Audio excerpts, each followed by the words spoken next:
first thing you're going to do is, as you're digging and as you're looking for more bone, you're always digging deeper to get to the bottom of the bone layer in the first place. If you find the first bone, you really want to make sure that you don't damage that original bone. So sometimes we cover them up in tin foil or wet paper towel just for a little while, and then you're digging back the cliff or whatever sort of outcrop you're in, and you start from the top and you work your way down to find more bone.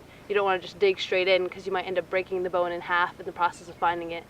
So as you're digging, you're pedestaling out. So I mean, you have your one bone, so you're digging a circle of dirt around it, a nice pedestal, a column of dirt, and you're keeping a couple inches away from the bone to give it space, so you're not going to dig right to the edge because you might end up chipping off pieces of bone. After you've got it pedestaled, you're going to need to protect the bone from the burlap that you're going to put on it later.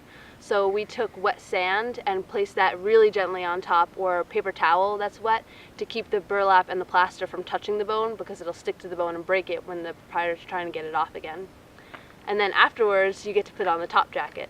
So you mix your plaster with water, and you mix your burlap into it, and you wrap it all around, and then you have to smooth it over very nicely because you don't want sharp edges to cut you.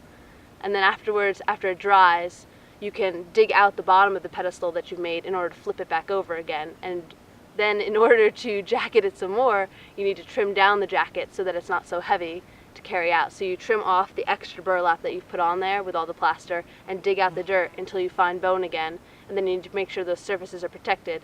And most importantly, you need to add a label to the inside of the jacket, because when you open the jacket, you need to know what you found. So we add information like the name of the site, the GPS location, the date, the field site, who dug it out, the county it was found in, just so we know what information we need when we get it back to the museum. Then you can add the top jacket, burlap and plaster again, making sure it's nice and smooth. And then finally we add the extra information on top again, but you always keep it on the inside as well, because this will probably wear off by the time it gets to the museum, and if it does, you need to make sure you have a record of where you found it and what it is.